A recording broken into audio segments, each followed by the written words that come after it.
Sanctum sanctorum. How perfectly the professor's unique haven, primly classical. When New Englander meets Greek, he hasn't added one book in years. How old was I when I first came here? 6. With my father.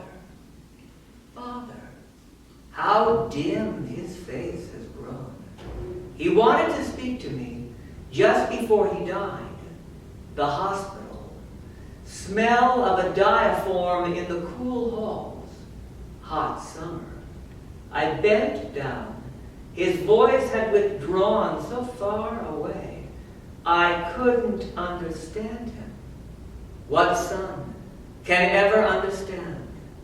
Always too near, too soon, too distant, or too late.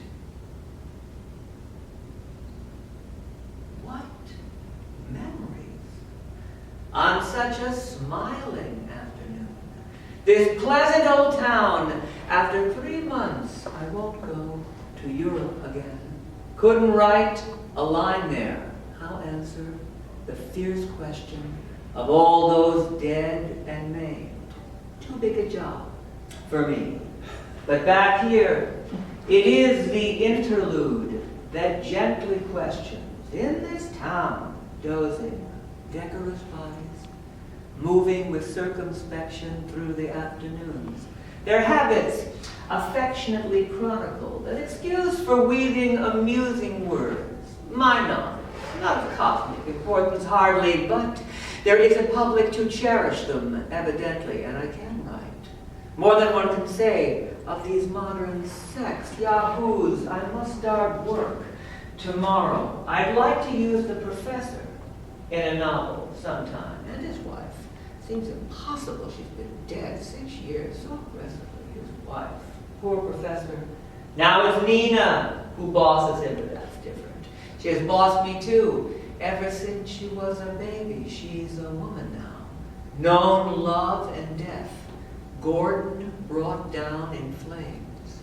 2 days before the armistice. What fiendish irony. His wonderful Ashley's body. Her lover.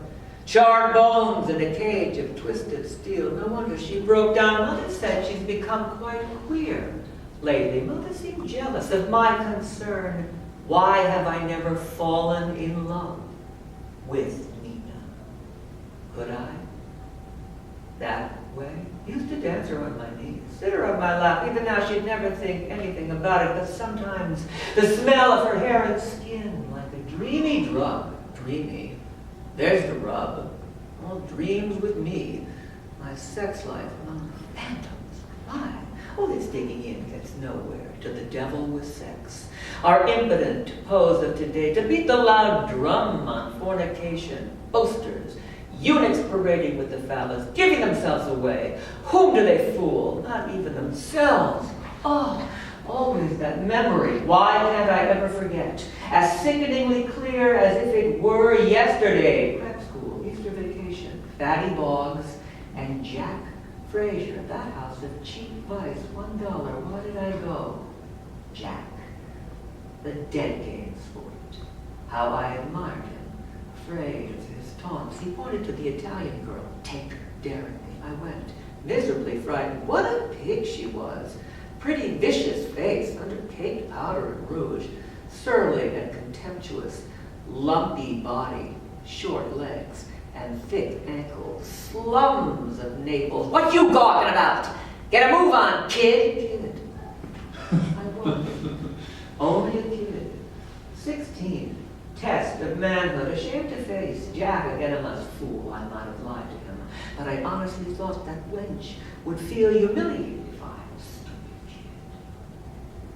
Back at the hotel, I waited until they were asleep, then sobbed, thinking of mother, feeling I had defiled her and myself forever. Nothing hath so sweet in life as love's young dream. What? does my mind always have to dwell on that? Too silly. Not important, really. An incident such as any boy of my age. Here I am again, Professor. Glad to see you, Charlie. A surprise, too. We didn't expect you back so soon. Fortunate he's coming back. Always calming influence on Nina, and I never dreamed of returning so soon. But Europe, Professor, is the big casualty they were afraid to set down on the list. Yes, I suppose you found everything completely changed since before the war. The war. Gordon, Europe has gone west. To America, let's hope. I couldn't stand it.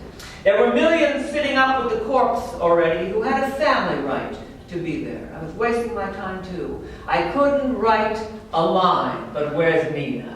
I must see Nina. She'll be right in. She said she wanted to finish thinking something out.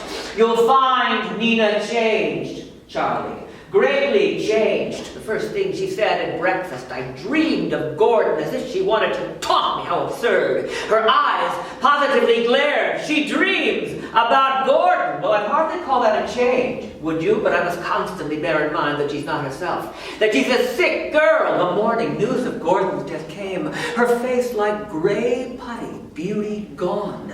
No face can afford intense grief. It's only later, when sorrow... Just what do you mean by change, Professor? Before I left, she seemed to be coming out of that horrible, numbed calm. Yes, she has played a lot of golf and tennis this summer, motored around with her friends, and even danced a good deal. And she eats with a ravenous appetite breakfast. Dreamed of Gordon, what a look of hate for me in her eyes, but that sounds splendid. When I left, she wouldn't see anyone or go anywhere, wandering from room to room. Her thin body and pale lost face, gutted, love-abandoned eyes. Well, now she's gone to the opposite extreme. Sees everyone, bores, fools, as if she lost all discrimination or wish to discriminate. And she talks interminably, Charlie. Intentional nonsense, one would say. Refuses to be serious. Jeers at everything. Oh, that's all undoubtedly part of the effort she's making to forget. Shall I tell him? No, it might sound silly, but it's terrible to be so alone in this. If Nina's mother had lived, my wife dead, and for a time I actually felt released. Wife, helpmeet. Now I need help. No use. She's gone. The little man was worried.